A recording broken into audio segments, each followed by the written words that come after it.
And hello, welcome to the Walter Bosley channel. Let's see all who we have here. We have Nick N. Hello, Nick. Malia. I'm guessing she's going to be back in here. She might have. She'll be here. We have Tessa 1111, Griffin Eagle 7, and let me scroll back down here. I like to greet everybody. Johnny Sides here. Wes H. Nick of Time. Rui Gonsalves. Tim Houston. Ari Bavel. Greg Betts. Shanjack. Splash. Philip Blair. CJ Star Monkey 73. Hey. And Megalithic Yard. Hello, Megalithic. And Oregon Music Fan.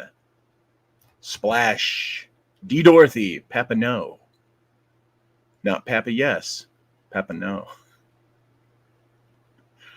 And Michaelis. It's either Michaelis, or Michalis, or Michalus, or Michalu. I like to have fun with names. Get Out of the Matrix is here. Eric Olson is here. Jackpot is here. Mr. MH and Mike Does. Hey now. Hey. Well, tell me, were you guys able, did I do this right? Were you guys able to see the Nimzacon graphic on the screen before I came on for about the last 20 minutes? I hope I did that right.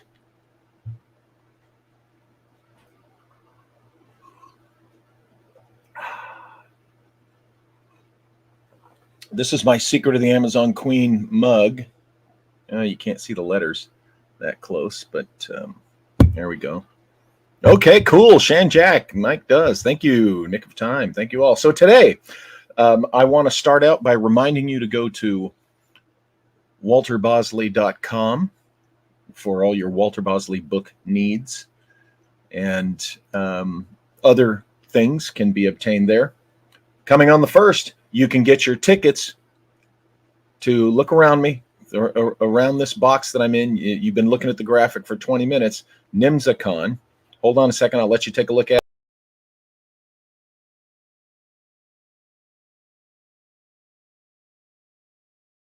Okay, there we go. See, we'll be talking about it a lot. October 11th through the 13th. Tickets will be available starting on the 1st. You can get them at walterbosley.com/shop. And they're $174, but they're attendee tickets. This is an attend-only event, meaning if you want to experience Comic-Con, you must go to Comic-Con. Nimzacon, Jesus, next thing I'll be calling it the Lovecraft Festival, both events which I went to multiple years. If you want to experience Nimzacon, you must attend Nimzacon. How about that? Okay, so those will be available. Okay. Those will be available starting the 1st. And there's going to be some other real interesting things coming up at walterbosley.com and the Walter Bosley channel. There's going to be something very special linked to the page, which you will get to see. It's a documentary, kind of not a docudrama, but a dramatic documentary, you might say, real fun, that I appear in. And it's going to be available through walterbosley.com. And if you want to watch it, I'm not going to tell you what it is yet, because I want you guys, if you do watch it, if you do commit to watching it, I'd like you to watch it through walterbosley.com, because it really helps the channel here. It helps my company, Lost Content Library, and that's the way to get it if you want to. So that will be coming very, very soon.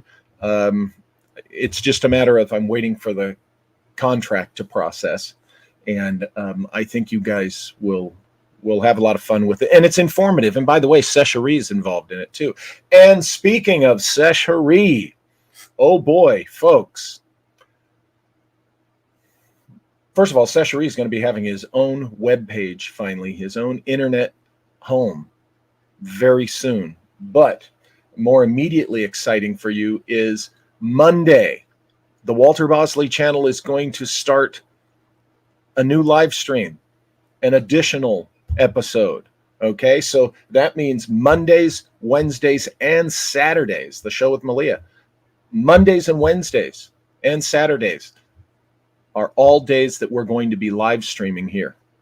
And we're kicking this off this Monday with Seshari. Yep, Seshari is going to be the guest on the new additional day. Hold on a second.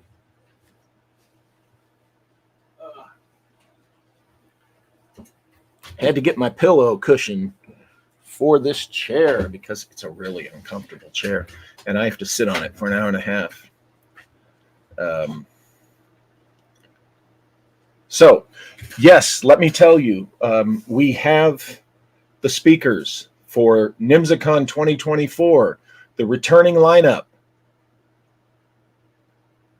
Joseph P. Farrell, he will be streamed in. T. Allen Greenfield, he will also stream in his presentation. That's because these gentlemen they're not going to be in California. Their schedules won't permit them to come out at that time. So Allen Greenfield will stream it in from back east where he lives. Joseph Farrell will stream it in from the Midwest where he lives. But after that, the speakers are all live and present. They will include Seshari. Yes, ladies and gentlemen, Seshari will be in attendance at the NIMSACON, the second NIMSACON 2024, this October. Seshari will be around through the whole weekend. He'll be there Friday night for the meet and greet. He will, of course, be there Saturday. He'll be giving a presentation. He'll be on hand. He'll be around Sunday, probably for a big part of the tour on Sunday.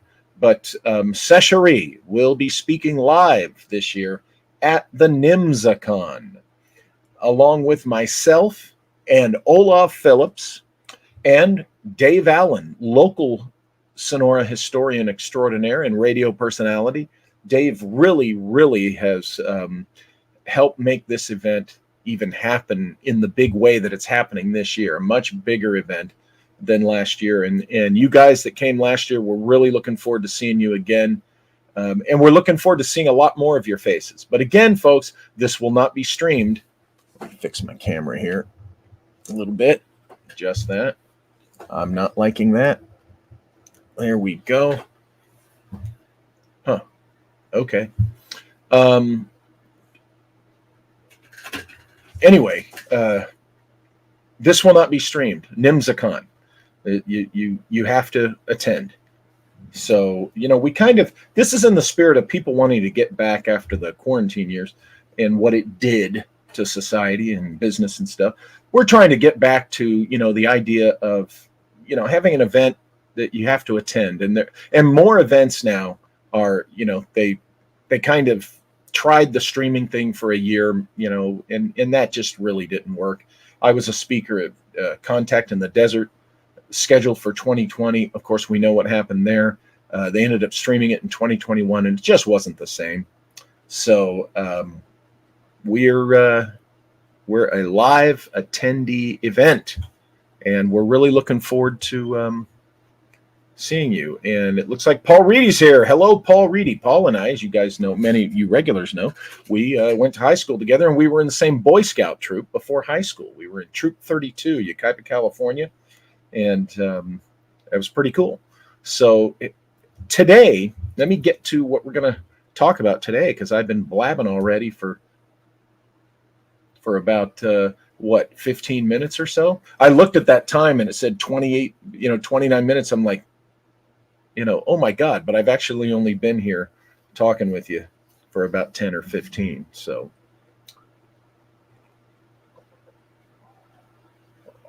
today, the Vedic Hollow Earth. Now, as you guys know, this Vedic subject matter, theme, whatever, topic, subject, line of thought, is really fascinating to me. And we have to say thanks to our friend Nick N, because he sent me a ton of books. That look, that's an old East Indian Hindu swastika there. But as we know, during World War II, the Despicable Ononurba, the scientific organization of the Nazi Germany, particularly fueled by the SS of that asshole Heinrich Himmler, they went to India, and they did have a special unit that they put together. And well, I talk about this in, I think, Nimza. I think my book Nimza, How America Sold Its Soul. I know it's talked about in, it's one of my books. I'm pretty sure it's Nimza, which you can get at walterbosley.com/shop. But as we know, unfortunately, those a-hole Nazis, doing what they do, going around the world trying to claim that they, had some ancient connection to India. And they really latched onto this Hollow Earth idea. But the Hollow Earth does not belong to Nazi mythology. It didn't start there. It's not theirs. But the book I just showed you, this book here, is one of the several on Vedic literature and Vedic history that our friend Nick sent. And I mean, I'm just scratching the surface on, let me move my 38 out of the way. I'm just scratching the surface on really digging into those books. He sent several, and they're very valuable sources. But today, the Hollow Earth is a very popular topic here and in our community. I urge you to familiarize yourself with whatever bullshit that Nazi Germany, tried to attach itself to and stir up in its favor, and learn to weed that out of the rest of Hollow Earth literature, okay? Because the Nazi stuff is their crap, and there's so much more to this topic. And today we're going to be discussing Vedic Hollow Earth, so to speak, primarily referring to a very interesting little book that I've had for years. This is actually my second copy, and it's falling apart. It's getting ragged, and unfortunately a dog chewed it. Literally a dog chewed it. So I've got to order another one. But this is Hollow Earth in the Puranas by, I got to get this name right because it's easy to get backwards, Dean Dominic DeLucia. Okay. Now, this is an interesting book. It's one of those that you got to kind of separate the wheat from the chaff. Don't throw the baby out with the bathwater, because there's some stuff in here that, I'm like, I don't know about the credibility of that. But where he refers to the Vedic literature is worthy. Okay. Now, admittedly, what I have to do still is really go back. I've done part of it, and I've seen that, he's quoting things properly, but I really have to, now that I have more Vedic literature in hand, I really want to go back and do kind of a critical analysis of this to make sure that everything that's quoted in here is accurate to the sources. But we're going to talk about it from the perspective of Dean Dominic DeLucia. And then, of course, another good book, one of my favorites, is Architects of the Underworld by Bruce Rux. Look at that. You can see how well worn and well used my copy is. Same with this. There's all sorts of things in there. Because Venus comes into the picture in this discussion. So without further ado, let me get my notes here and I will jump into this. Now, excuse me, I have to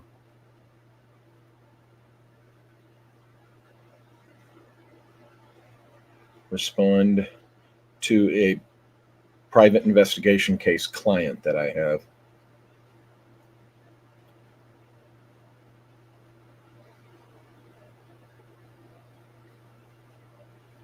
Okay, so I am a licensed private investigator, and I do have a case currently that's actually coming to a close. So let's jump in. Now, here's the thing. Vedic literature talks about the Hollow Earth.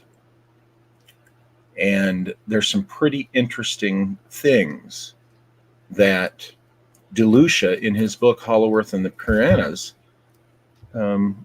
refers to. Now, the value of the material is primarily that it's even being talked about. But there are also some correlations in subsequent discussions, meaning subsequent discoveries. And I'll get to those too. It'll make itself apparent. I'll point it out. So the idea of why do we look at Vedic literature on this channel? Well, because quite frankly, the Western civilization, Western academia, has pretty arrogantly over the centuries, particularly during the days of the British Empire, when the Royal Society made its shift towards materialist, reductionist scientism. Okay. When in their atheist wet dream, they really embraced Darwinistic evolution as their battle flag to eliminate the philosopher scientists. Don't get me wrong. If you're an atheist, okay, that's your choice. And if you're a scientist, folks, out of material science came a lot of the modern conveniences that you're glad are there. Okay. The development of just dental technology alone has made going to the dentist today not the Frankensteinian nightmare it was even still 50 or 60 years ago. Okay. The pursuit of material science is what saved my butt from cancer. The pursuit of material science is why we have, for better or worse, and there's a whole discussion on it being worse, but why we have the modern technological conveniences, why even us here, okay?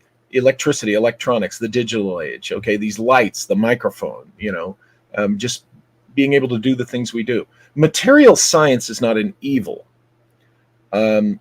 but when it becomes just as much a religion as religions, then it can become a pain in the ass. It can become an evil.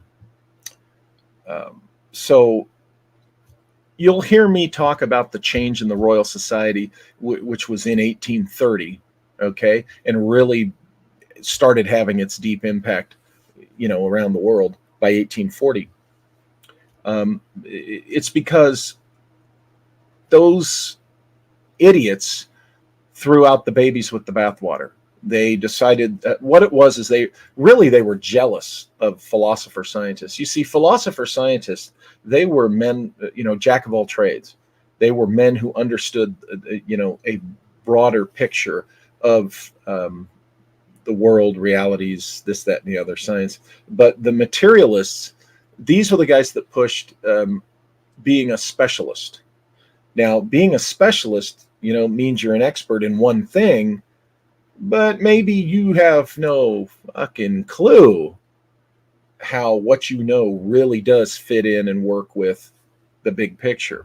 The philosopher scientists did much better at that and had a better grasp than they did on the big picture. And the materialists, the bean counters, the specialists, they kind of resented that.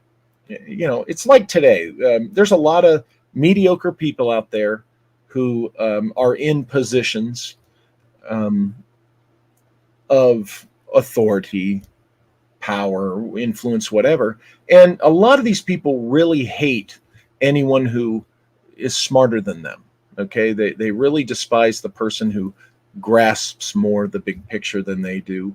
And so what do? The tall blades of grass get cut down first, right? And this is what goes on in the West. The idea of pushing the glorious West. Nothing good ever came out of the East, because the West was on the scene now and it had to rule. So the thing that draws me to the Vedic stuff is that, oh, thank you, Donald Smead, for the super chat. Very, very generous. And oh my gosh, we have Mike Does with another super chat, super sticker. Thank you, Mike. Thank you, Mike. Thank you, Donald. Let me go up and see if I missed any others. Okay, I don't like to miss those. Now, look, folks, as I get rolling, if I'm on a roll, Malia will be showing up soon, and she'll definitely thank you, and we'll put those up on the screen. But if I get on a roll and I miss, if you happen to do a super chat, I'm not ignoring you. I'm not ungrateful, but I get on a roll and interrupting, I kind of, it's mission focus is what it's called. Anyway, the Vedic draws me because, their histories, every civilization claims how far back their history goes, how far back their historical understanding goes. So, even the West does this, the North, South, the Northeast, West, South, whatever you want to call it. They all do this. And of course, the Vedic claims are hundreds of thousands of years, in some cases, millions of years, I think. And it's really interesting, knowing that, acknowledging that, they also have a different perspective on things like technology, what the ancients had, what they used. And the reason that the Vedic stuff was kept down, suppressed for so long was, the British Empire, quite frankly. Nothing could be so great as the British Empire. Just kind of like right now, the American Empire. You guys know how I feel about that. Right now, for the last several years, my own country has been, going around forcing its empire like a big asshole bully around the world. And I don't like it either. Someday there's going to be a guy like me in some other part of the world talking about, that damn American empire of our times. And you know what? We earned it. We deserved it. I don't like empires that force themselves. And that's what empires do, right? So anyway, when you look at the Vedic stuff, it's like discovering something new, right? Because we don't get to hear much about it. Between, the British Empire and churchianity and, the Vatican's things get pressed down. So this is why we continue to talk about the Vedic stuff here at the Walter Bosley channel. So let's jump into this discussion of the hollow earth from the Vedic perspective. And what I did was I picked the things that I found really, really interesting about this. And I'm just going to jump right in. Again, this is hollow earth and the piano. I was going to say hollow earth and the pianos. Hollow earth in the Puranas. Okay, so let's jump in and see from Delusha's perspective. Now, Delusha writes, the Puranas make several comments in relation to the hollow portion of the earth, comments which one doesn't want to take lightly. Although they are but comments in passing, their significance should be recognized. One such Puranic comment has to do, get this, with the narration of the Kalki avatar, that at the end of Kali Yuga, the Kalki avatar will be born in the best of Brahmin families of the city of Shambhala to annihilate miscreants on the surface of the globe. Afterwards, the general Puranic version goes that Vedic culture will be resettled on the surface of the earth from the interior of the planet. It is noteworthy that Shambhala is depicted in the Puranas as a city of the planet's interior. Not only in the Puranas, but in Tibetan collective memory also, Shambhala is deemed to be a city in the Earth's interior. Wow, that jumps right into the Hollow Earth thing. Now, the Puranas are, of course, very old texts. I showed you guys my big, thick Mahabharata edition that I have. But let me go to something here.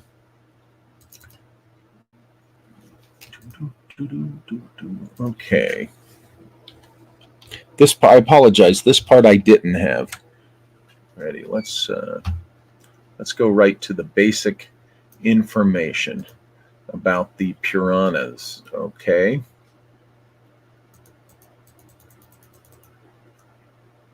The Puranas are a vast genre of Hindu literature about a wide range of topics, particularly about legends and other traditional lore.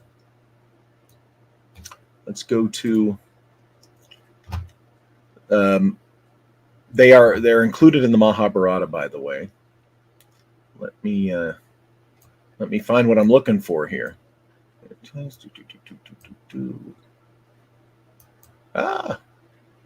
Well, I can't seem to. Maybe I went over it.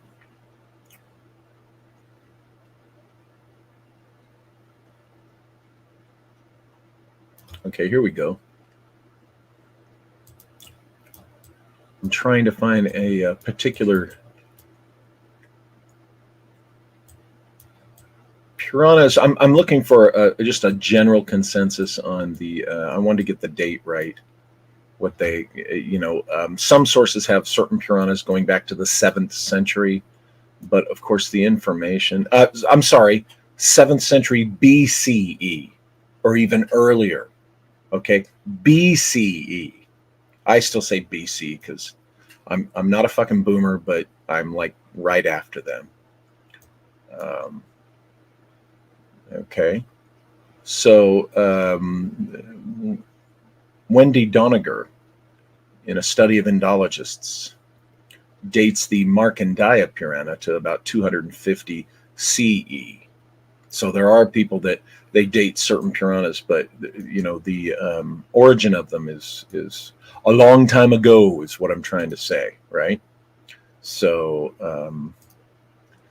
this is old stuff, and that way predates any 20th century New Age reference to it. All right.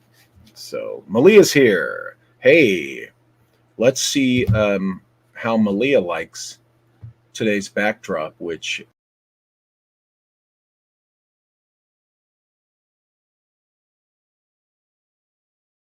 and Malia, that Nimzacon backdrop has been on there since 2:45.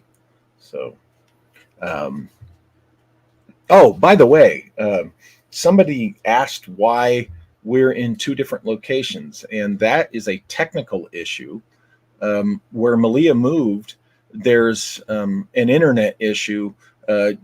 She doesn't quite have internet up to the par that we need to do the show from there. If you recall, we tried it a few weeks ago and it just wasn't working.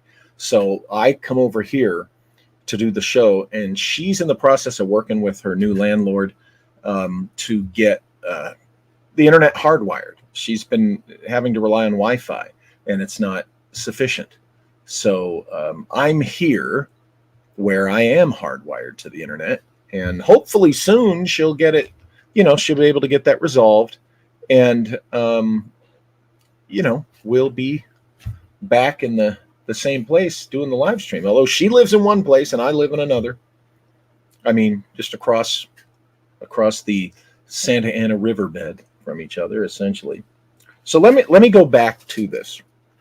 The Kalki avatar, okay, at the end of the Kali Yuga, which is, the yugas are I think there's four of them, and the Kali Yuga is the worst one. Wouldn't you know it? Where experts say we're living in currently in a Kali Yuga. These recycled, by the way.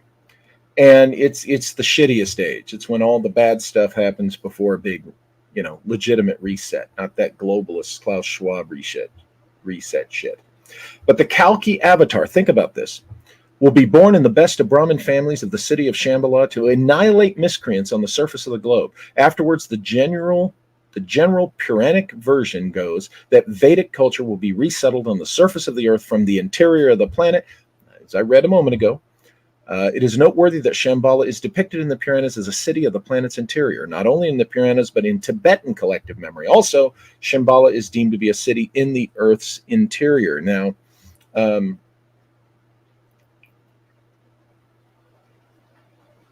the Kalki avatar sounds suspiciously to me like that king, I think he's a king, that will emerge with his army from the dark north and scour the world, kicking ass on all the armies of the world. This is in the book of Revelations. Now, let me tell you, my opinion of the book of Revelations is it's medieval bullshit that was added to biblical scripture as just part of the churchianity grift. And it's not properly biblical, as they say, but boy, do American evangelists and Protestants love them Revelations. But the whole thing about the rapture and all that shit, Revelations applies to a different era, not our times, but the fanatical churchianity preachers love to preach on that one. But in that book is talked about the king who emerges from the dark north. Now, here's what's interesting, and we'll learn more about this from the Puranic perspective. The dark north in many Hollow Earth traditions is where the entrance into the Hollow Earth is, up at the North Pole. And it's dark, right? It's the land of the eternal nighttime, right? During certain times of the year. So, to me, the Kalki avatar sounds like that character, which is also associated with the Rex Mundi legend, okay? The king of the world. Now, Delush's presentation on this is that the civilization in the Hollow Earth right now is a Vedic culture. And the idea that they're gonna come back, take care of all the miscreants, we can hope that some of the miscreants are going to take care of, or, in the United States Congress and among the globalist, corporate globalist hive-minded people, you get the idea. And then they're going to reestablish Vedic culture, according to this. Isn't that interesting? And then, we have Shambhala, which many people have talked about, but Nicholas Roerich, he comes up in this, talks about it. But here we have in the Puranas dating back ages, the mention of this figure that emerges with his force to kick the asses of the surface civilization. Isn't that interesting? The Kalki avatar, remember that. Now, there are other prominent Puranic stories which openly make reference to the hollow portion of the earth, such as the one relating to the avatar Parsurama, and may be found in the 9th canto, 16th chapter, texts 19 to 21 of the Bhagavatam Purana, okay? Or Bhagavatam Purana. That's the 9th canto, 16th chapter, text 19 to 21 of the Bhagavatam Purana. The 19th text says that this avatar, confronted the warrior caste 21 times and rid the face of the earth of them. The war makers, the warmongers. He basically beat their asses at their own game. So that's an interesting place to start there, right? Now let's go on. There is another story of the sons of Maharaj Sagara. It seems that Indra had stolen the sacrificial horse meant for the Ashvamedha sacrifice, which is a fire sacrifice specifically, I believe, of horses. Horse sacrifice was a thing. As the story goes, the sons of Sagara went searching after the horse and came to a northern ocean. Remember what I said about the Dark North and the North Pole being associated with entrances to the Hollow Earth. The sons of Sagara went searching after the horse and came to a northern ocean, which they traveled over and entered into the interior of the earth. Sorry about my squeaky chair. It's just the way it is. I'll try to minimize that. The audio freaks are just wanting to spew venom. Take care of that noise or get off YouTube. And entered into the interior of the earth. Again, centuries, ages old, a reference to an entrance to the interior of the Hollow Earth in the north, over a northern sea. Now, think of the legend of Admiral Byrd. Now, look, I want you to take the Admiral Byrd into the Hollow Earth story with a block of salt, people, okay? Because, you know what? This existed, this story of the sons of Sagara going into the Hollow Earth, after traversing the Northern Ocean, centuries before Admiral Byrd even existed. There's a chance that whoever first told that story made that shit up. Okay? You just have to accept it. You have to acknowledge the possibility. So. And if it came out of a New Age source, they're very, very familiar with these Vedic lore stories. Okay, so just like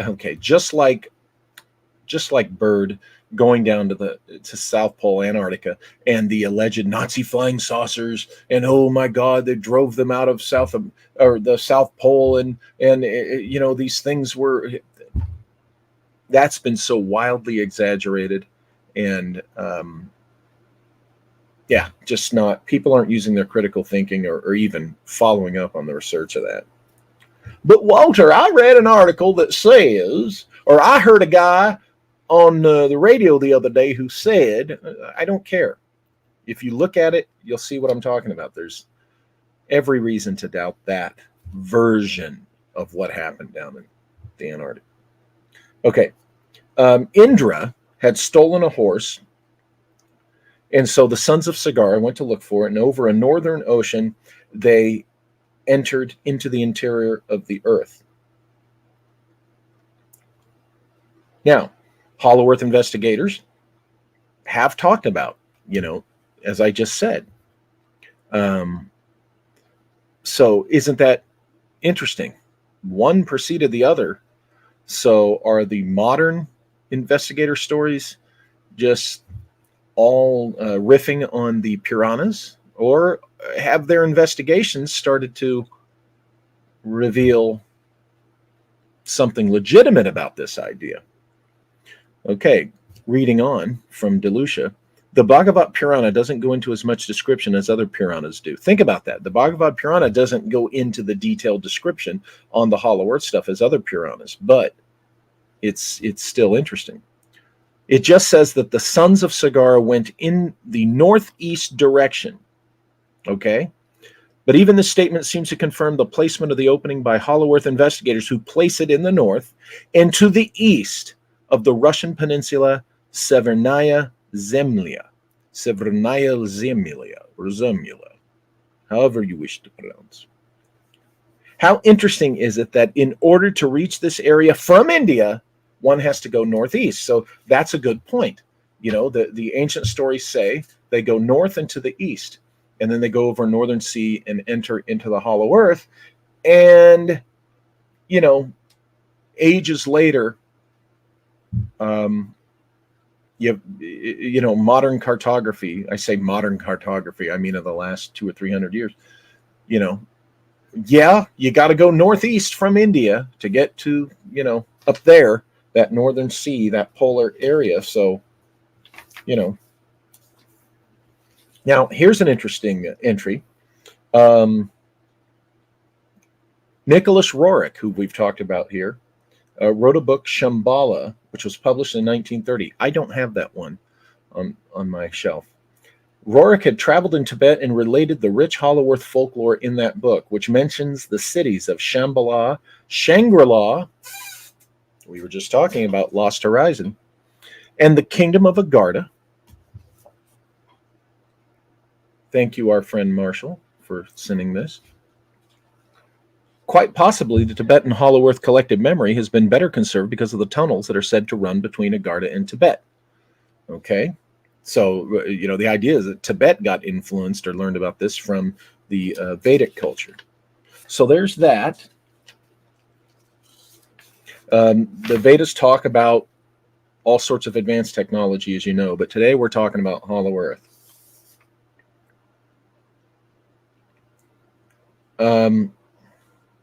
Here's an interesting little entry from the Mahabharata, abridged version by Krishna Dharma. Torchlight. Oh my goodness. Hold on. Oh, sorry. That's a water dish. Yep. Guess what, folks? That's the edition I have that I've shown you, the Krishna Dharma edition of the Mahabharata. Or as my southern relatives would say, the Mahabharati.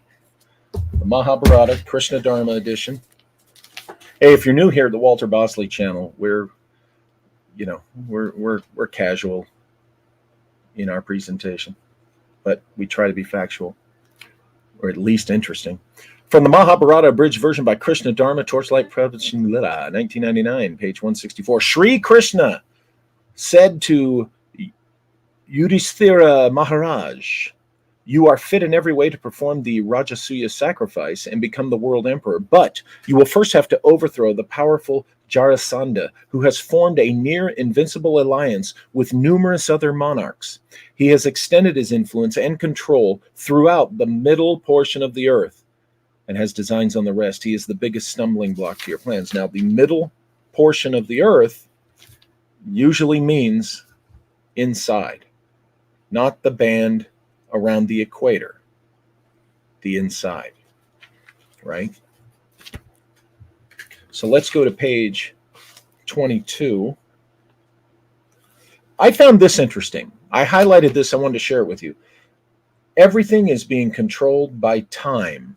Oh my goodness. That means the transtemporal thread comes into this discussion.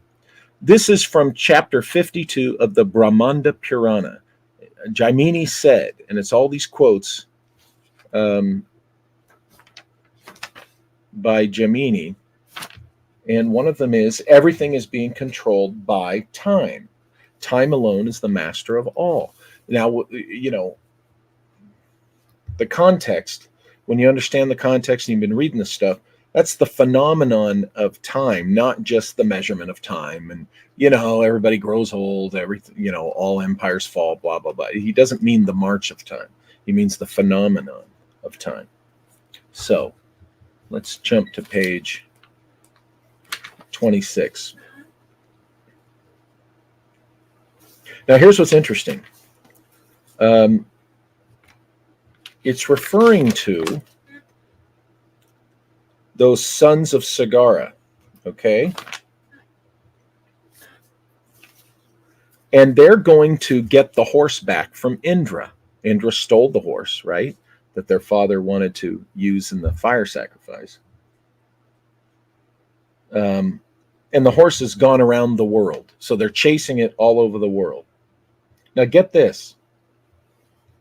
Then those princes reached the lower ground surface of the salt ocean, wherein there was no water.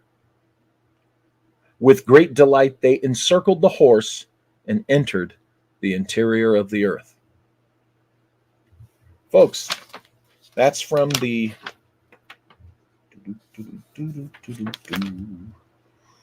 little Mannix theme music there for you. That's from the chapter 52 of the Brahmanda Purana.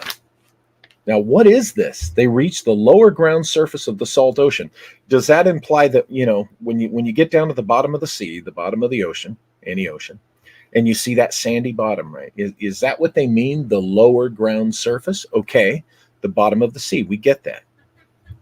But then it says wherein there was no water.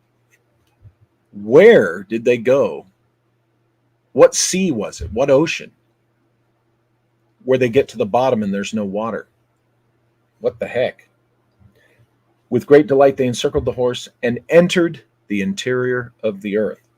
So there's another reference to going, did they go actually to the bottom of a sea, or did they travel over a sea, like in the Ray Bernard book and the others, the Simsian theory where it curves around and then suddenly you're inside? I don't know.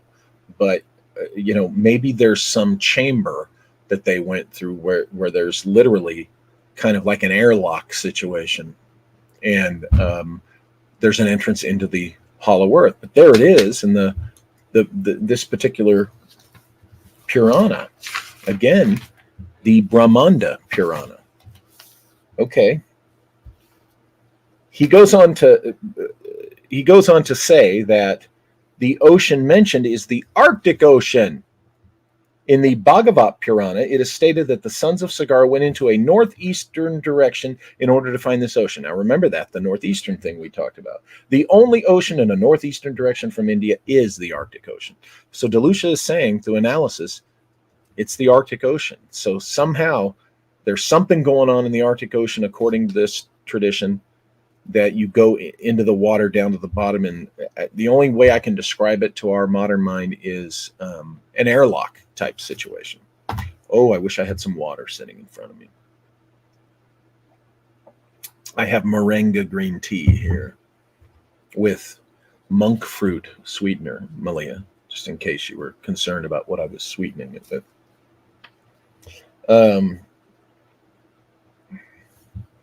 Now, here's something interesting that ties in to the book that Todd Wood and I wrote, The Mystery of Ingersoll Lockwood. Remember in those stories about the character, the child, the Baron Trump child in those, we're talking about the stories from over 100 years ago, people, the 1890s, okay? And remember, he travels into the Hollow Earth through an opening in the Caucasus Mountains, okay? Well, here's what's interesting about what Delucia says. It is significant that from there, the sons of Sagara entered the Hollow Earth because it was from the Arctic Ocean that the polar explorers of yesteryear documented anomalies which have led Hollow Earth proponents to conclude that an orifice into the Earth exists above Siberia. So that's Siberia. We've already got traditions saying there's an entrance in the Caucasus Mountains into the Hollow Earth, and now we have a Siberian connection here. What did Ingersoll Lockwood know? Where did he learn it from? But then again, he was a contemporary of the spiritualists of his day, and he might have, learned about these traditions. Now, in chapter 53 of the Brahmanda Purana, under the destruction of the sons of Sagara, Jamini said, when they reached there, the wind god, who had been directed by Indra, carried away the horse to the netherworlds within a moment. That's interesting. The netherworlds. Look,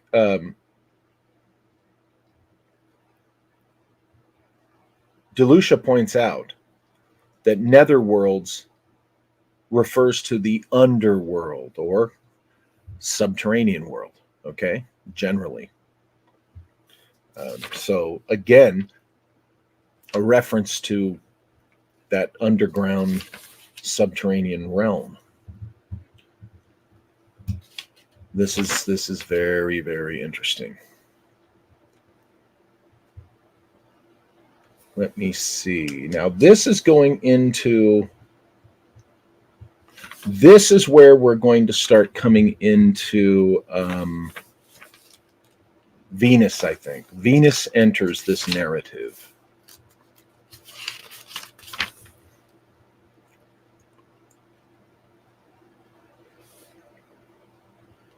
But what I want to say here first are, some interesting things that DeLucia points out as to why or how. He has a section of the book titled Hollow Earth Theory and the Aryan Invasion Revised. And he talks about basically the myth and lies of the Aryan invasion. He points out that few other principal theories have ever been accepted based on such indirect, flimsy evidence. And he goes into it in his book here, this book here, as to why it's flimsy. He says it is important to examine the social and political implications of the Aryan invasion idea. First, it served to divide India into a northern Aryan and a southern Dravidian culture, which were made hostile to each other. This kept the Hindus divided. Now, this is typical Machiavellian empire crap, which a lot of, unfortunately, empires engage in. The British Empire engaged in it, particularly where India was concerned. Remember, India was the focus of the Great Game, which England wanted to keep India and all the resources and such from Russia. Okay, so in England's dick measuring contest with Russia, India suffered. It's just the way it was. So the British had to divide India, right? And how they did it was, oh, there were Aryans to the north and they're superior to you Dravidians in the south. Typical, race baiting crap. Okay, but they knew that it would cause a divide. So they pushed this Aryan invasion idea. And who latched on to Aryan invasion? The effing Nazis during World War II. So there you go. There's some stuff. But he also points out it served to make Vedic culture later impossibly derived from Middle Eastern cultures. This is one of the things that the British Empire and their crap did to India. They tried to convince everybody, the Vedic, the Hindu culture derived from the Middle East. It couldn't have been older and original. No, as DeLucia points out, this kept the Hindu religion as a sidelight to the civilization in the West, a sidelight. It also, it allowed the sciences of India to be given a Greek basis, and as any Vedic basis was largely disqualified. So basically, it was just, what was it? It was cancellation and erasure of an entire culture and civilization because of, the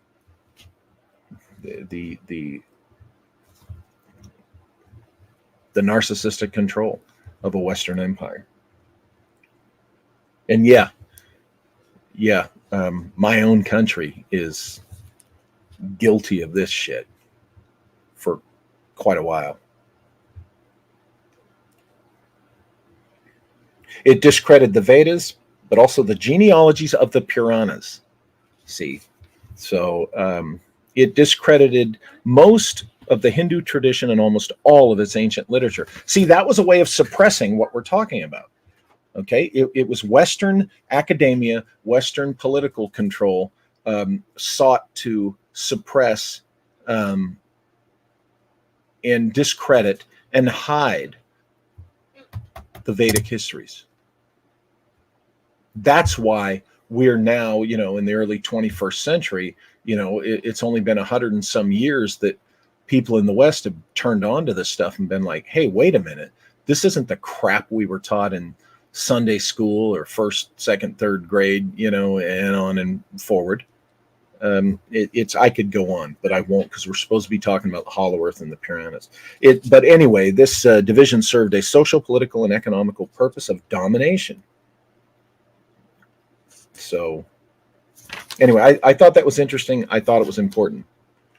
Now, going back to this idea that the Puranas tell us that at the end of the Kali Yuga, Vedic culture becomes regenerated from the interior of the earth. After that, Kalki avatar, which I talked about a few minutes ago, brings the Kali Yuga to a close. This is not the only reference to the Hollow Earth in the Puranas, but it is the one which indicates the origin of the Aryans on the surface of the earth. So those miscreants, according to DeLucia's analysis, are probably led by, the Caucasians on the surface of the earth. The Aryans. as they call themselves specifically.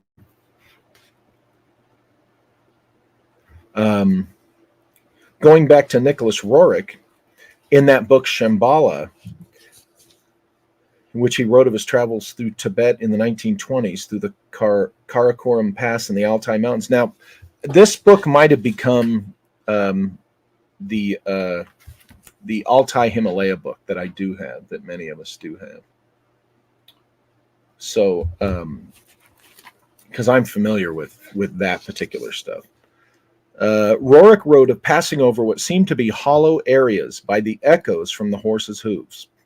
Well, that doesn't mean hollow earth, but he wrote of a current recollection of the hollow earth in the collective minds of the Tibetan people. So he's one of our first modern sources of this. Let's go to let's jump into the part about Venus. Okay. Holy crap! It's already 4 o'clock. I got a lot more. I got a bit more to talk about. So here we go. We're gonna keep doing this. In the section Hollow Planets, Venera 9, and the Bhagavatam of Delucia's book,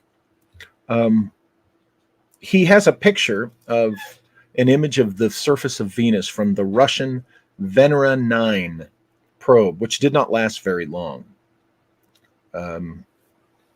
He wonders if we can trust this image. That's what he asks. The Bhagavad Purana paints a different description of the planet. In the 9th canto, 18th chapter, a narration describes the activities of Devayani, the daughter of Shukra, the predominating regent of the planet Venus. So here we have Venus entering this narrative in today's discussion. The Puranas are talking about a daughter of Venus, the regent of Venus.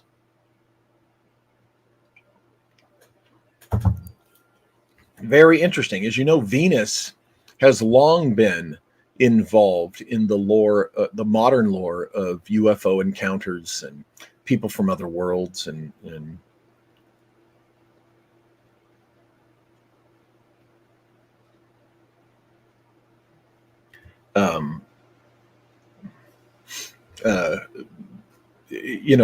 just that whole thing. Sorry, my eye caught something I was looking at. So here we have Venus. Okay, now get this. On Venus, a palace garden is described full of lotuses and trees of flowers and fruits, inhabited by sweetly singing birds and bumblebees. A bumblebee was visiting Malia and I on her porch yesterday. Anyway, it is described that lotus-eyed girls took a walk along the bank of a reservoir. At one point in the narration, Shukra Acharya, Devayana's father, made a comment about grains in the field. According to this description, Venus seems to harbor the same life as on Earth. Isn't that interesting? Venus is talked about, sorry about this chair, Venus is talked about being much like the Earth. In fact, I'll read on. If you're new, I'm reading from this book. In fact, according to the Puranic descriptions, there is life and activity on all the planets. For example, in the Bhagavad Purana, Canto 4, Chapter 20, text 35 to 36, a reference is made to the way in which Maharaj Prithu, a king of the earth, paid his respects to visitors from various celestial planets. And then a reference is made to the inhabitants of the earthly planets. That's in the Puranas, the Bhagavad Purana. This stuff dates back, folks, to the BC era here for us. I will read on. The text refers to earthly planets in the plural. In the Vedic literature, one term used to refer to the earth is Bhu Mandala, which means the circle of the sun. Now, is that a reference to the planet circling the sun? I mean, they knew that the sun didn't spin around the earth long before the assholes in the medieval era, that Renaissance or whatever, that imprisoned Galileo. But I mean, these guys knew about it before they did, apparently. Now, here's what's interesting. He says the Apollo astronauts have supposedly gone to the moon and found no life there. Astronomers tell us there is no life on the other planets, such as Mercury, Venus, and Mars. Keyword on. A.C. Bhaktivedanta Swami never agreed with such conclusions, says DeLucia. In his purport to Text 26, Chapter 18, Canto 4 of the Bhagavat Purana, the Swami states that, quoting, according to the Vedic literature, it is not true that the moon does not produce food or that no living entity is living there. In the purport to Canto 4, Chapter 22, Text 54, he writes, quote, the Vedic literature, however, repeatedly informs us that the moon is full of highly elevated inhabitants who are counted amongst the demigods. We are therefore always in doubt about what kind of moon adventure the modern scientists of this earth have undertaken. That's a direct reference to, you guys know that, I'm sorry, we went to the moon. The Apollo missions went to the moon. I don't buy the bullshit, hypothesis, idea that we didn't go to the moon at all. That's ridiculous. What I do think is, and I agree with a lot of people on this, we lied. They lied about what they saw there. They haven't told us the full story about what they found on the moon or what they know about the moon. Okay. In reading on from DeLucia, in his purport to the above-mentioned text in Canto 4, Chapter 20 of the Bhagavat Purana, A.C. Bhaktivedanta Swami Prabhupada mentions, quote, in modern scientific society, the idea is very prevalent that there is no life on other planets, but that only on this earth do living entities exist with intelligence and scientific knowledge. The Vedic literatures, however, do not accept this foolish theory. The Vedas give information that in all planets there are varieties of living entities. In, meaning inside, within. Okay?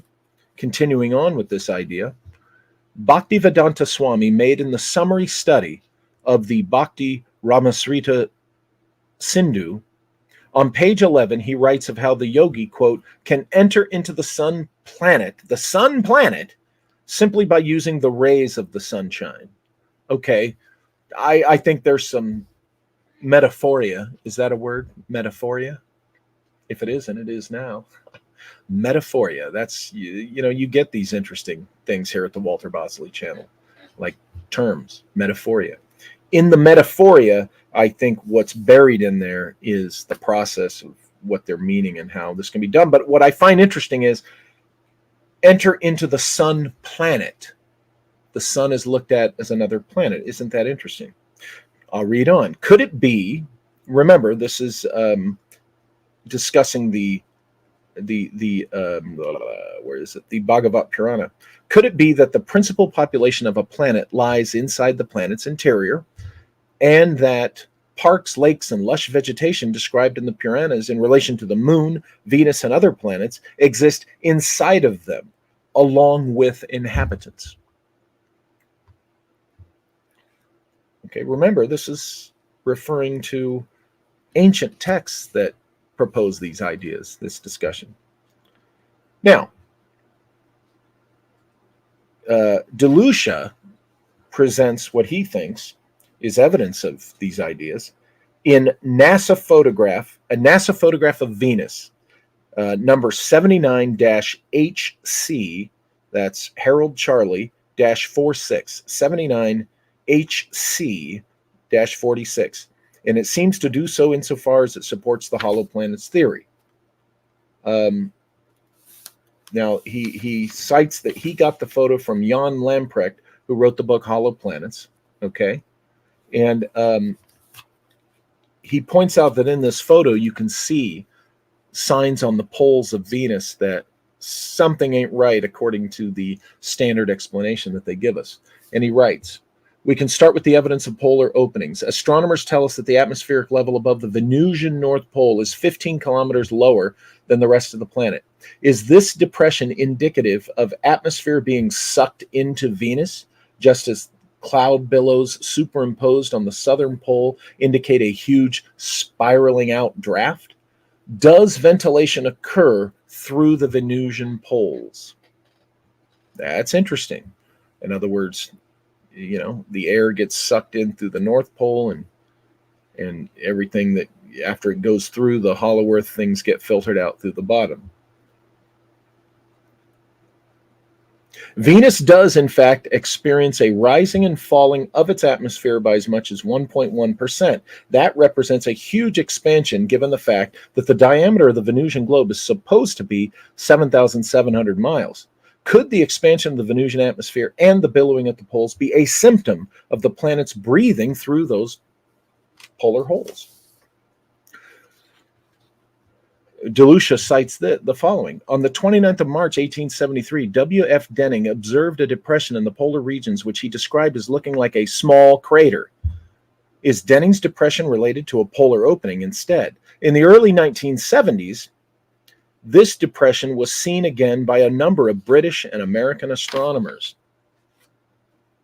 Joseph H. Cater, in his book The Ultimate Reality, writes the following. Radar pictures recently taken of Venus, at the time of this writing, recently taken of Venus show two almost perfectly round depressions that are antipodes of each other.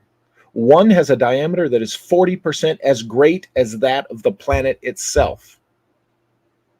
The other has a diameter nearly 30% as great as that of the planet itself. Incredibly, these were explained away by scientists as being impact craters.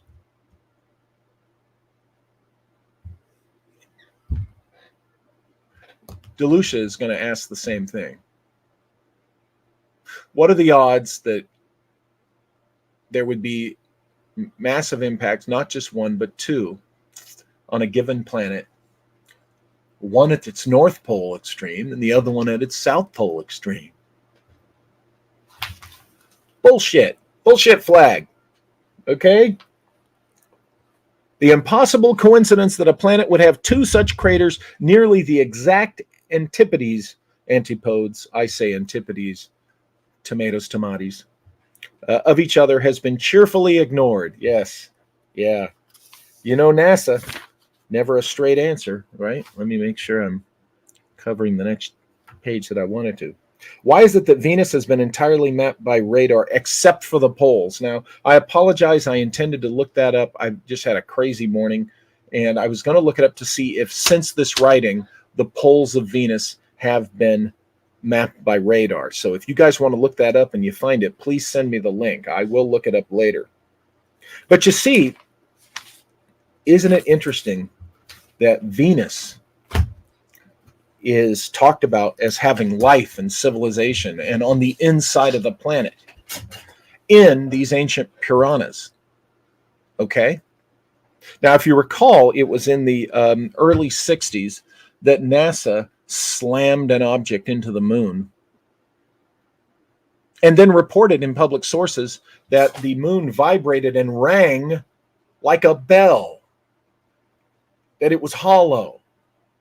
But then, when we started getting closer to landing men on the moon, suddenly they shut up about that. There's no other discussion about the hollow moon.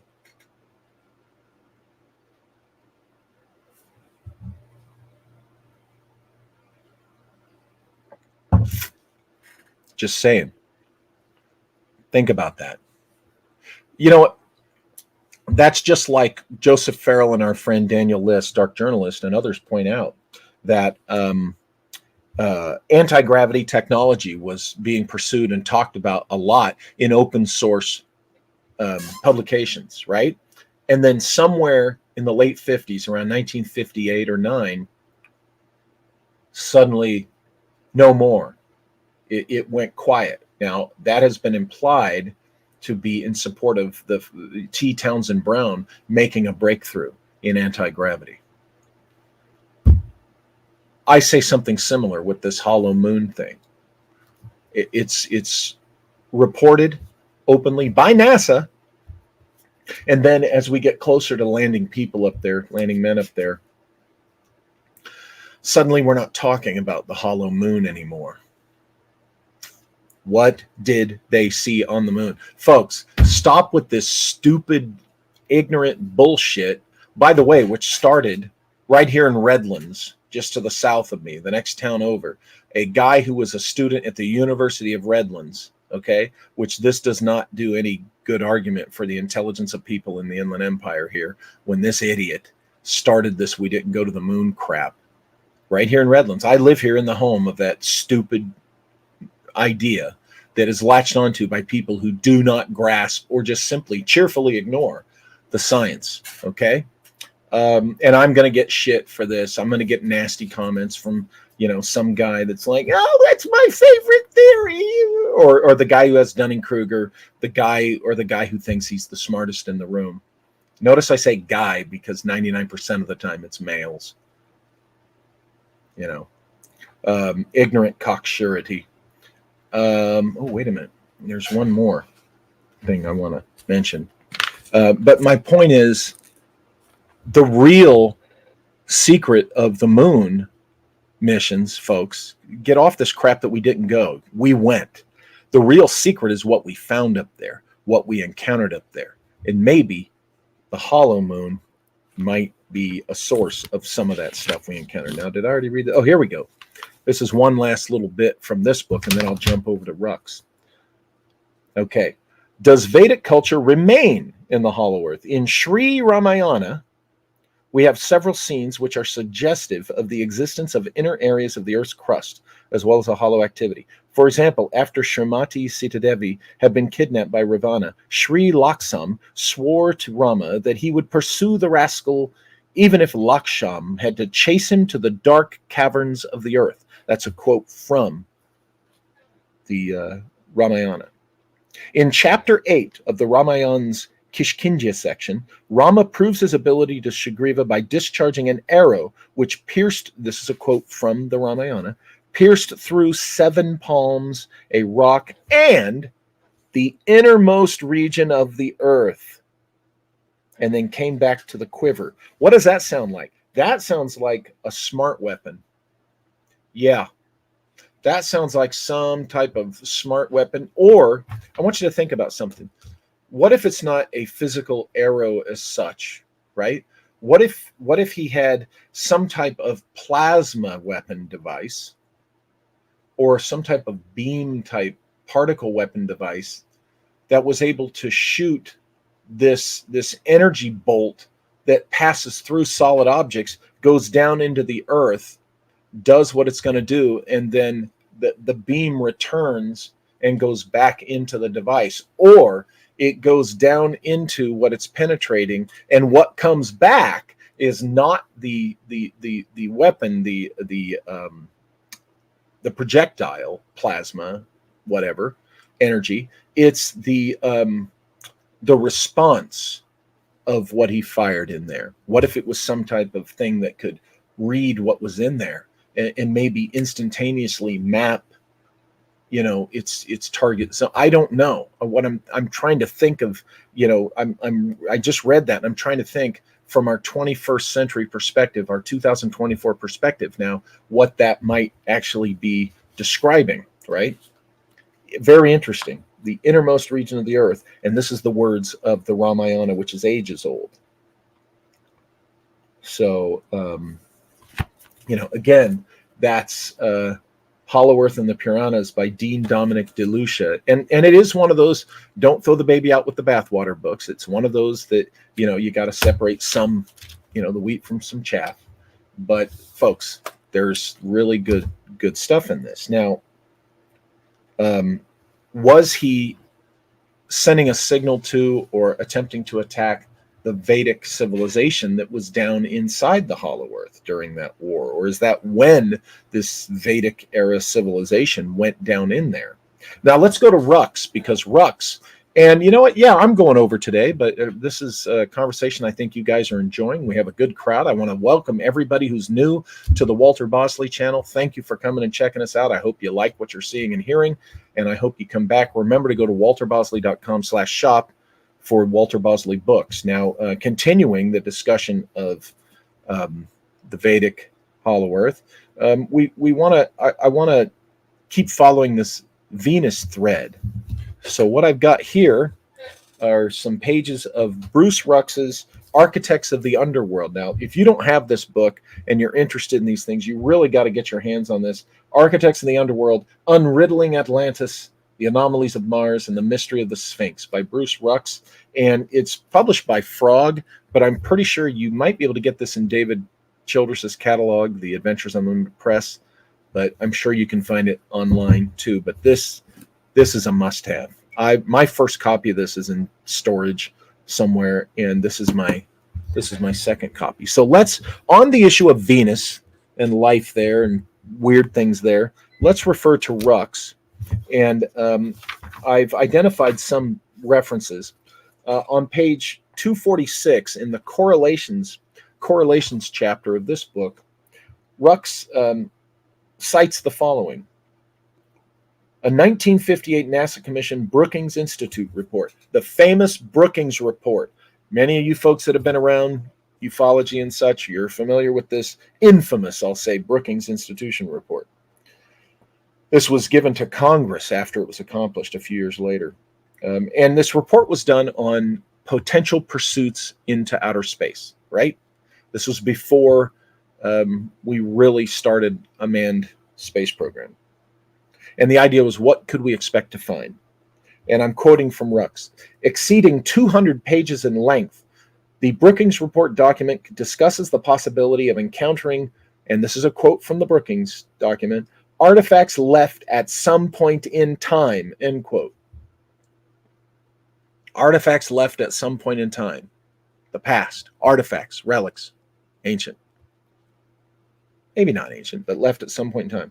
By intelligent extraterrestrials, which, quote, might be discovered through our space activities on the moon, Mars, or Venus. Now, naturally, the moon, Mars, and Venus are the closest celestial bodies to us. Okay? So, of course, Venus is going to be included in that. But it still, think about it. You know, at the time, oh, Venus is too hot to go to. It'll be, you know, what could exist there? But even the Brookings guys thought maybe something of a past civilization nature would be found on Venus. So think about that. It was in the Brookings report. Now let's go to the next bit. Okay. Now here, Rux is referring to the Mali tribe of Africa. The Mali tribes consider the Milky Way to be the progenitor of life. The Mali tribes have 4 accurate astronomical calendars, each used for a different purpose. One is solar, one is lunar, another is Syrian, like Sirius, the star, and the 4th is for the planet Venus. Now, here's an ancient tribe, you know, however far back they date, in Africa, and they have 4 calendars that they keep, and they're accurate. Modern astronomers have found that they are accurate astronomical calendars. Now, how they knew this information, who knows? I say, in the past, human civilizations had advanced knowledge and so forth. So it wasn't brought to them by extraterrestrials necessarily. Okay. And one of these calendars is for the planet Venus. Why Venus? Why not Mars? Why not, you know, why not Uranus? Venus. They have an accurate calendar for Venus, the Mali tribe of Africa, dating way back to a time before they should have known about this stuff. Now, let's go to Mexico. Malia will like this. Venus is especially important to Mexican mythology, being the origin of Quetzalcoatl and his race, and also the Mexican planet of war and catastrophe. Venus. Quetzalcoatl, according to their mythology, Rux says. Now, Malia, is that accurate to your knowledge? Isn't that interesting? So there's another tradition, not the Vedic, but before you go saying, well, that's what does that have to do with the Vedic? Well, you need to read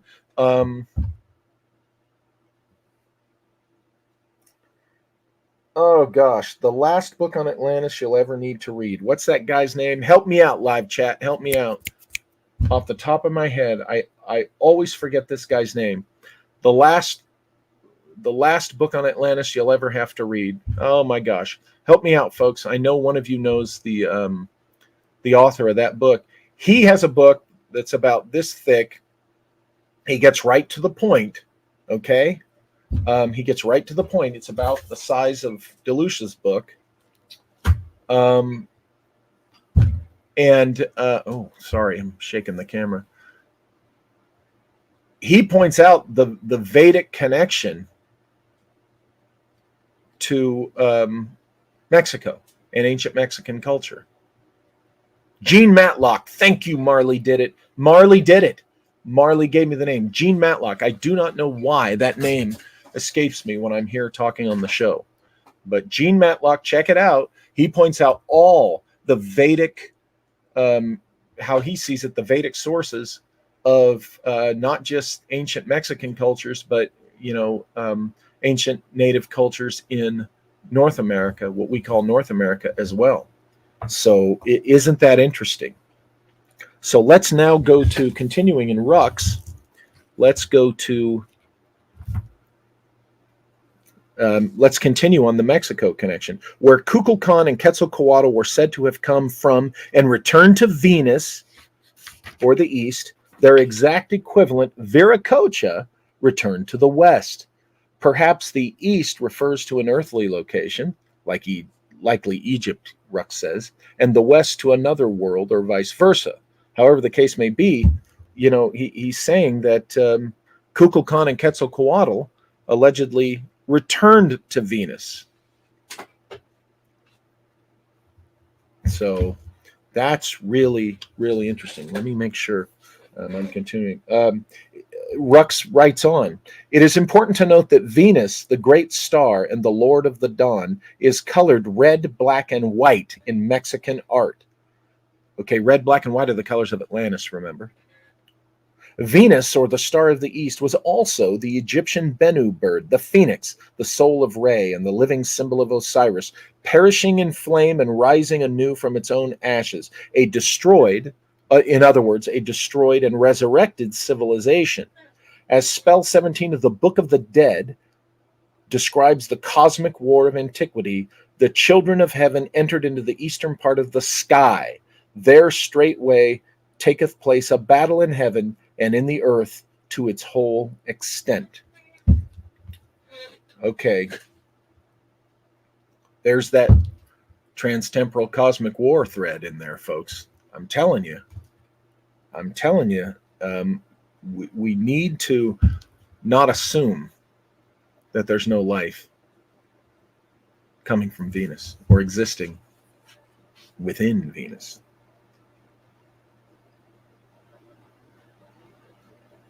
Here's an interesting thing that I highlighted, but not for the show, but I'll share it. The Mars probes we've sent indicate that if there is life on Mars, it is beneath the planet's surface, making the underworld a true underworld.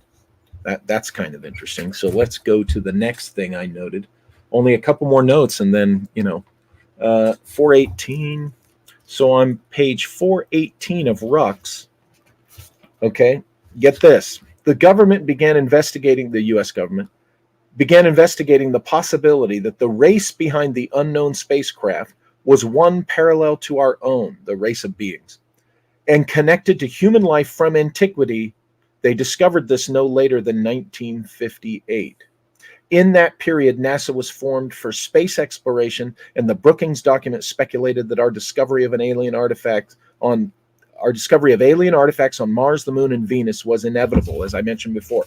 Now, folks, the reason I highlighted this, remember in my book, Shimmering Light, I tell you the story that my dad was telling me since 1974 when I was a kid. But remember, he claimed to have encountered people that he was part of a crash retrieval effort, and a craft from a civilization that exists inside the planet that wants nothing to do with ours, that went there thousands of years ago, came to us through whatever representative, and the U.S. Air Force was enlisted to help find the pilot of this craft and help bring him back home. This is the story my dad told till the day he died. And I analyze it and I present the possibility that that was all a false narrative put into his head with the MK Ultra psychiatric technology, which at that time in the 50s, the U.S. Air Force loved and embraced. Okay, my dad was in the right division that would have tried to apply this to him. And I acknowledge that due to the very real MK Ultra activities of the 1950s in the U.S. Air Force, that this could have been a false narrative put in my dad's head. But isn't it interesting that my dad swore to this narrative about this underground civilization, thousands of years old, with advanced technology inside our planet, and that happened to him in 1958 in eastern Arizona. 1958, the very year that the Brookings report says we might find, relics on Mars, the Moon, or Venus, and the year that NASA was formed. And here we have, right here, talking about a race of beings behind this unknown spacecraft, parallel to our own, and connected to human life from antiquity. And they discovered this no later than 1958, according to the source. Is this true? Was my dad one of the Air Force personnel, part of when that discovery was made, when they emerged? Okay. Connected to us dating back thousands of years. Parallel, meaning coexisting on this planet. That's why I investigated and wrote my book, Shimmering Light.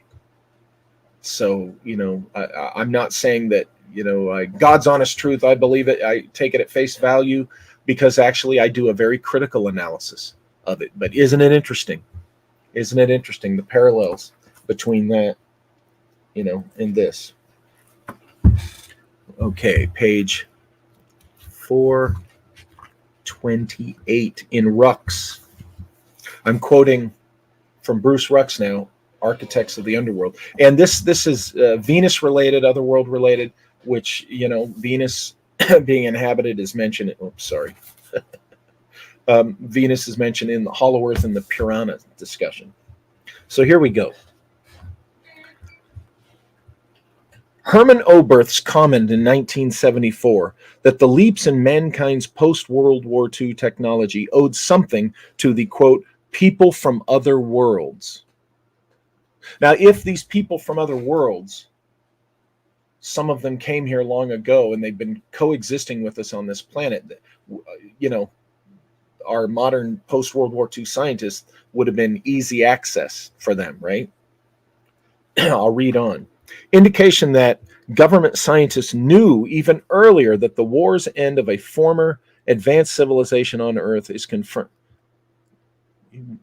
Indication that the government scientists knew even earlier than the war's end, of a former advanced civilization on Earth is confirmed by A-bomb inventor Robert Oppenheimer, well, one of them, certainly, stating that Alamogordo was not the first atomic detonation in the world, but only the first in modern history. We know that whole I am become death quote thing, right? Now, this is in his conclusions in this book. Here it comes, folks. You here at the Walter Bosley channel know that I talk about the Tuatha Dé Danann being on this friggin' planet, because I have found signs of them in all my research, whether I have written about Disneyland, whether I'm writing about a cult serial murder in San Bernardino in 1915 and all the things connected to it, whether I'm writing about breakaway civilizations, whether I'm writing about Juan Cabrillo, Sir Richard Francis Burton, Ambrose Bierce, Napoleon Bonaparte. Every damn thing I've gone to research, going into it thinking, well, it has nothing to do with that stuff. There they are. There they are. Specifically the Tuatha Dé Danann. And guess who Rux is referring to? The Tuatha Dé Danann. The Danann could have begun on Mars and moved to Earth in antiquity. The evidence being that the ruins on that planet are 500,000 years old, or Mars may merely be one of their bases. Okay? Possible pole shifts on Earth further confuse the question of whether this race may have started on Mars or Venus. I say Venus. And I'm going to tell you one of the reasons why I say the Tuatha came from Venus, not Mars. This is a story I've never shared with you guys, I don't think. I shared it with Malia recently. I share a lot of things with Malia. The demolished remains that comprise the asteroid belt between Mars and Jupiter. Okay, that's another possible planet, but that's not what I wanted to read. An upper, lower, and middle world being common to most mythologies, available myths can be read as indicating that a Caucasian race, originally a pale race, came to the middle world of Earth from the upper world of Venus and established another colony of their own on or in the lower world of Mars, all of which have served as homes at various times. It is possible that they originally, the Danann, Tuatha Dé Danann, came from Sirius, Orion, or the Pleiades, but the evidence of their use of three-stage rockets in ancient Egypt, their technology at that time was insufficient to navigate farther than closest planets. This ancient race of beings could have originated within our system and later developed sufficient technology to conquer the stars or come from beyond and suffered a dire setback due to unforeseen catastrophe, having to rediscover their technology afterward. We know just as little about where they are presently based. Mars, or at least one of its moons, and the Earth's moon definitely appear to be active bases, but whether the Danann, Tuatha Dé Danann, are living in these locations cannot be known. The surfaces of these astral bodies are uninhabitable. Sorry. I've been going for almost 2 hours. But whether the Danann are living in these locations cannot be known. The surface of these astral bodies are uninhabitable, but certain evidence allows us to speculate on their living inside Mars or the moon. That's the last of the reading entries. Folks, the idea of a hollow Earth, hollow planets has been with us for a long time, dating back thousands of years to the the Puranas of the Mahabharata. We need to stop ignoring the Vedic literature. Okay, it's time for us Westerners to tell the snobs in our civilization to cut the shit out, because we're not buying the supremacy of their knowledge. Okay, don't get me wrong. I am a product of the Western civilization. And we've accomplished some pretty amazing things. We've also done some pretty asshole things. And we're, suppressing knowledge, I'm sorry, is one of the worst social evils any civilization can commit. But here's why I, entertain one of the reasons, not the only reason. But I'm going to tell you about a weird thing that happened to me, and I still don't know how to conclude it. It was, first of all, I'll tell you, it was a kind of an interesting episode in my life, going back to, I want to say 2009 or 10. I was contacted by some gentlemen. It had to be around maybe 2010 or 11, something like that, because it was after the Disneyland book. And I was talking with Seshari and about Seshari publicly about the telluric current research and the ley lines and the intersections and all the stuff that he talks about in the Handprint of Atlas, a must read. And these gentlemen contacted me and said they wanted to discuss a business proposal relative to the research of Seshari, and would I meet with them? So I agreed to, and we met. They were coming from somewhere in Orange County, so we met at the halfway point, which was a diner halfway between where they were at and where I live, which is off Highway 91 in the vicinity of the Weir Canyon area, either that exit or the one after. And I met with them, and it was two gentlemen, older than myself then, and probably older than I am now, one of them. And here's what's interesting. One of them was wearing like a boonie cap. You military guys know what I mean, the boonie cap, popularized in Vietnam.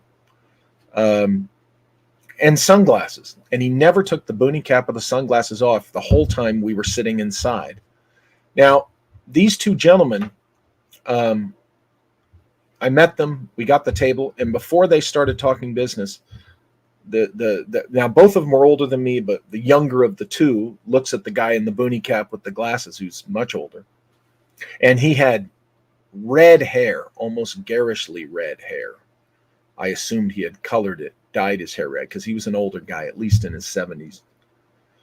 And here's the thing. I don't recall him talking at all. I recall the other guy talking, but maybe this guy said something, but I don't recall it. That's what's interesting. Well, before we got started talking about the business, and we did get around to talking about business, the younger of the two looks at the older guy for some type of cue or indication, and he gets the cue. And the younger guy smile, he's pleasant demeanor. He reaches down into his bag that he has, and he pulls out this blue, vividly blue, deep blue, essentially lapis lazuli, stone ball about this big around. You see these things at New Age fairs and shops all over the place, right? And back then, I could be the skeptical asshole I can be now regarding New Age folks. Sorry, but there's so much bullshit going on in that community that we have to be careful, He holds us and he says, "Here, take it, hold it." So I took it, and it was smooth. It was just a cool little lapis lazuli ball. And he says, "Do you know what that is?" And I go, "Well, it looks like lapis lazuli to me." And I had seen lapis lazuli, all lapis lazuli. You get the idea. And I had when I worked in Jordan, a lot of the shops had lapis lazuli gift things or whatever. So I had handled the substance, the mineral, the rock a lot. So I recognized it. I go, "It looks like lapis lazuli." And I kid you not, the guy, they kind of look at me, kind of little smiles, and the guy says, "Do you know where it came from?" And I said, "Well, I'm assuming, the Middle East in this particular area where the mines are." And they're smiling at me silently. And the guy says, "That object you're holding came from Venus." Now, me being me, I'm sitting here holding this, and, just like this same expression. Venus? Really? That's interesting. I didn't buy it. Like, okay, more New Agey theatrics. And I handed it back to them, and then they proceeded to tell me what they were involved with, a group that wanted to build a medical facility and place it on intersections of telluric current. And they had heard Sesheri, heard of his stuff, and read the book, and they wondered, hey, would Sesheri be interested in helping us on this project, and he would be paid, and blah, blah, blah. And, nothing ever came of that project. And I don't think anything was intended to come to that project. I really think those guys came to me to size me up or talk to me and tell me that this blue ball came from Venus. Well, how does that tie to the Tuatha-De-Danann? Well, blue is the color of the Tuatha-De-Danann, but particularly that lapis lazuli, shade of blue. And, I've wondered, the guy with the glasses and wearing the hat, even inside, the red hair, the Tuatha have red hair. So, I have to ask myself with a smile and a pinch of salt, was he one of the Tuatha? And did that ball really come from Venus? I don't know. It would be fun to think so. And I'm open to more encounters with those gentlemen if they're still around and they're interested in talking to me. I think with that, at 1 hour and 58 minutes, I need to go to questions. Good Lord. I'm usually done with the whole show and the questions a half hour by this point, but this has been such an enjoyable discussion. Let me go to questions in the live chat. Folks, if you're new here, and my wrenches will tell you, if you're new here, please put your questions and comments in all capital letters. A lot of side conversations go on in the live chat. For me to know that you're talking to me or asking me a question, it's got to be in all caps. So please, and if you've asked any questions before I got to this point and open it up to questions, you got to ask it again, because That's how we do things here. And I want to thank, we got a great turnout. I want to thank all you new people. Somehow let me know if you came here from TikTok. I've been promoting on TikTok. I, for one, don't believe TikTok's a threat to U.S. national security. I think that's a bullshit lie, and I will continue to use TikTok one way or another, even if the idiots in my Congress outlaw it. Anyway, I'm curious to know where the people come from, where they saw the ad for this show, the promo. But I'm glad you're here, and I hope you keep coming back. But we're going to go on now with questions. So we're going to be here for at least another half hour. As Johnny Side says, questions in all caps, please be on topic. Yes, please. I'm not going to answer questions that are not on the topic I've been talking about today. Okay. Philip Blair asked, did red hair, hat, and glasses man wear any sort of hearing protection? I don't recall him wearing any hearing protection, but you never know. It could have been, because my hearing aids, which I don't have in right now, you generally don't know they're there unless you're looking close. So, Veterans Cannabis Advocacy Group asked, how would you define is that the Earth shape? The Earth isn't perfectly round, and it has, some people would say the same kind of polar indentations that other celestial bodies have, right? Michелus asks, does the energy remind you of how Tiamat was destroyed? Yeah, and Tiamat, if you recall, is talked about in both Rux and in Delucia.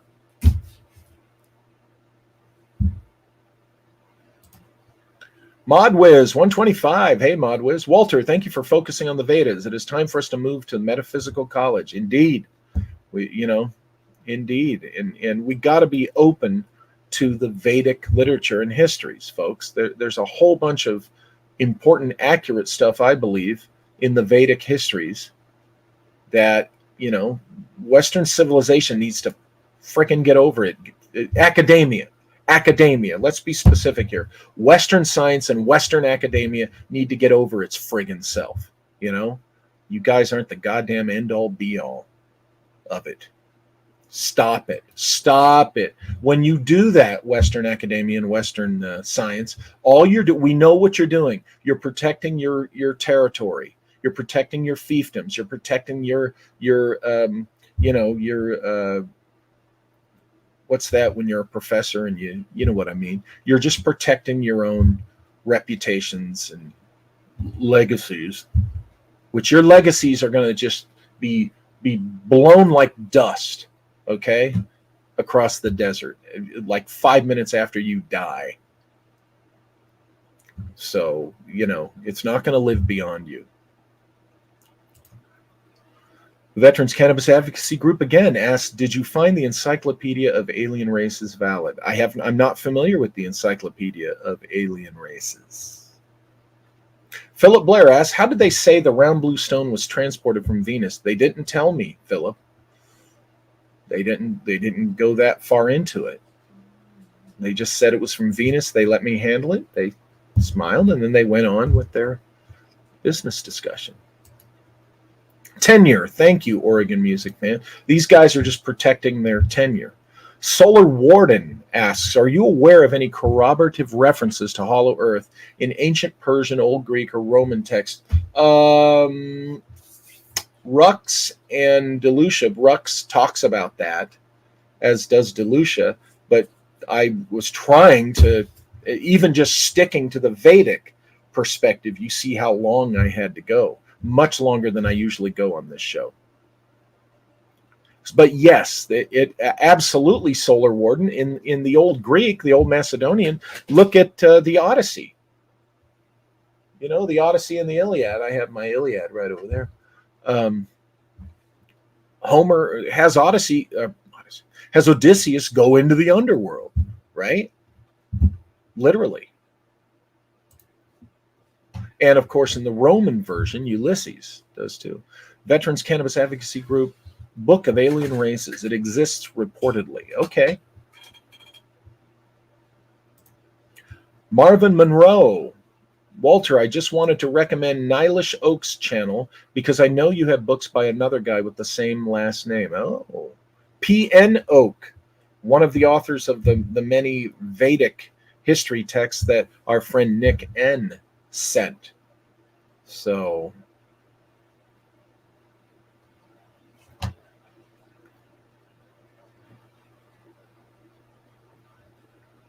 there we go. Yeah. Any more questions? I want to thank the folks earlier that gave the super chats. Got to make sure careful how I say that, right? Walter needs a haircut. It's all messed up. Malia said, let's go get you a haircut the other day. D. Dorothy Papineau says, your dad's work retrieving down planes is interesting, and regarding lapis lazuli, it's supposed to enhance ESP. Maybe that's what they were doing when they handed it to me, and little did I know. My dad, look, in Shimmering Light, you will see an actual official Air Force form from George Air Force Base, and back in the 50s, it's right on there. One of his additional duties was Retrieval Team 1, okay, at George Air Force Base. So he was trained. He could do, if an airplane went down, they had to retrieve the materials. They had to, if the pilot didn't eject in time, unfortunately, they had to retrieve the remains. So he was part of crash retrievals. Now, who do you think they're going to assign to do crash retrievals of craft from other civilizations? It's going to be their personnel who are trained and experienced at retrieving our own stuff.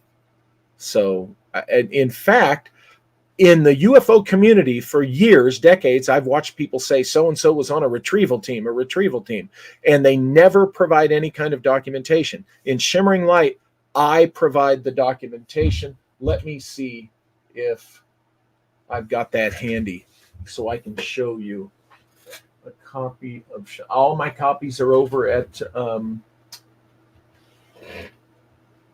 Malia's house at the office. But if in that book, and you know what, I'll get that out and show it to you sometime.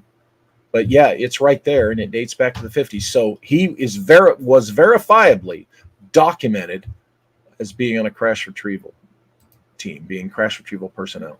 Veterans Cannabis Advocacy Group asks, is all the military in Antarctica AQ to guard entry to the Hollow Earth?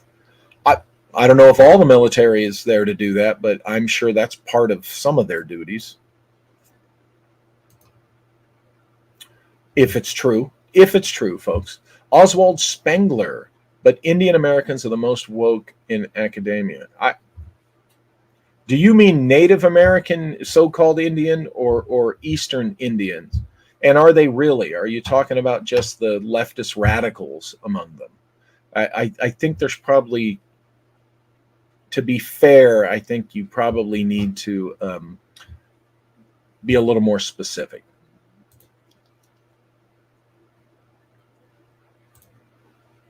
The effing hell. Okay, what's going on here? Okay. Wow, that's interesting. I'm now unable to remove and go to the next. What's going on here?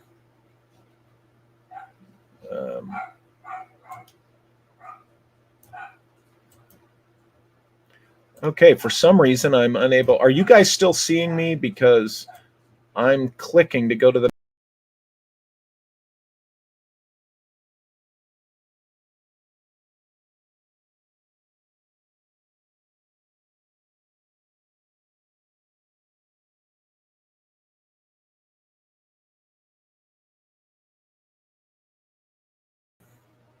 Okay, am I still with you? Goddamn technology. Oswald Spengler. How many think Agartha is pseudoscience, and is it propaganda on their end? Yeah, it's lore. We have to remember, Oswald, I'm a big, don't throw the baby out with the bathwater. There's lore, and then there's, what we can prove of the lore.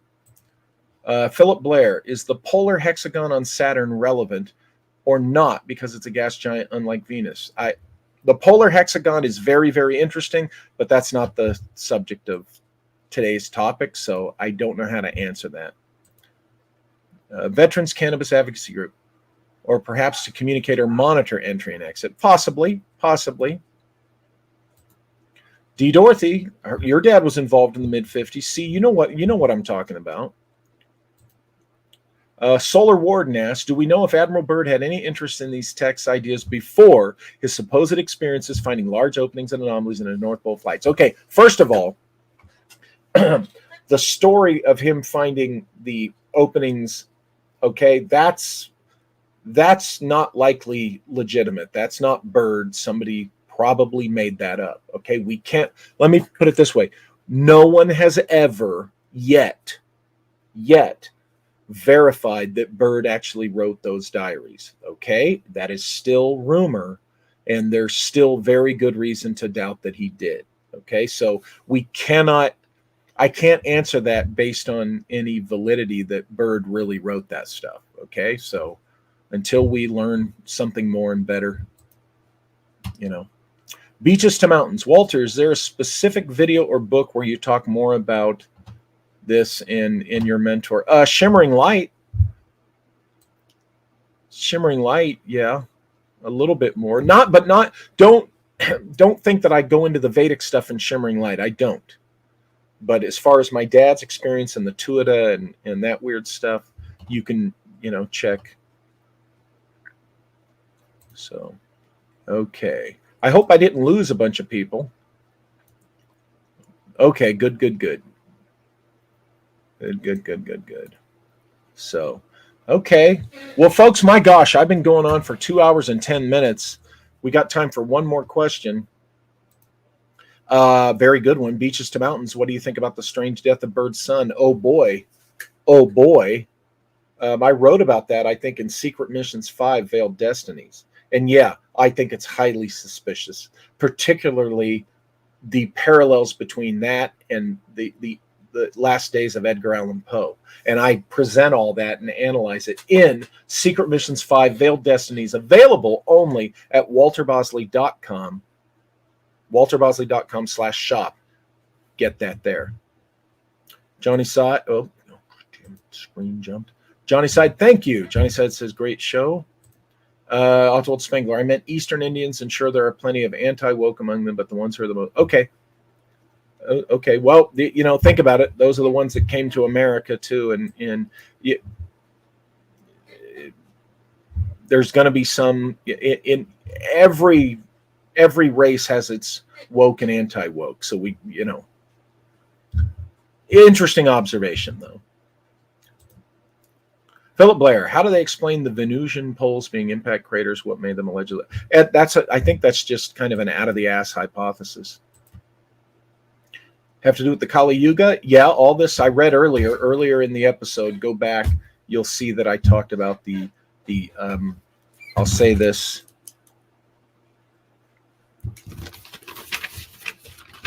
The Kalki Avatar. Okay. Thank you, Philip Blair. There's the link, folks. There's the link. Marcos Toledo. Could the Byrd diaries be true, but someone else put Byrd's name on them? Of course, it could be true, yeah.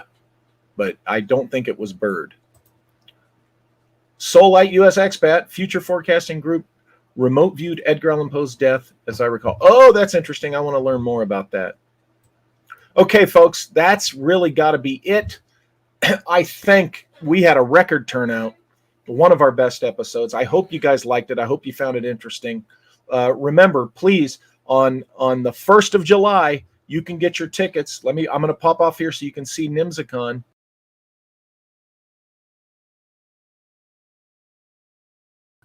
NIMSACon 2024 on July 1st. Tickets are available at walterbosley.com. And folks, it's worth it. You have to attend to experience NIMSACon. You have to attend NIMSACon. This will not be a streamed event, but it's a bigger event this year. It's at a venue with a they'll be able to serve food. They have a restaurant. There's a bar there for beverages. We have a stage. We got the speakers. We've got Joseph Farrell, who will be streamed in. We got Alan Greenfield, who will be streamed in. We got me, Seshari, Olaf Phillips, and Dave Allen speaking live. We'll be there all weekend. Seshari will be there all weekend, Friday through Sunday. And then Sunday's a fantastic tour of all the Sonora Aero Club sites and other related things. Folks, NIMSACon. You want to go to NIMSACon. Get your tickets starting the 1st. Go to walterbosley.com shop. Get your tickets for NIMSACon. Start making your travel and lodging arrangements. We are trying to make an arrangement, folks, before you make your lodging arrangements. We'll let you know what we want to do is work out like a group discount, where if you show that you're going to NIMSACon, we're working out a deal with one of the hotels where you can get a discount rate. So we'll let you know. Johnny Side asks if there's a limit on tickets. There probably will be, but we'll let you know. I will probably know by the Saturday show, so we'll tell you what the limit's going to be. But I think we're talking a couple hundred can attend. At least 100 is what I'm thinking. But maybe it's pretty cool. The venue's pretty cool. So, folks, I want to thank you again. Please go to walterbosley.com/shop to get any of my books that you're interested in, including the book Shimmering Light that I mentioned. And thank you again. This was a great show, great crowd, great questions. Thank you for those super chats. And I'll see you on Saturday with Malia.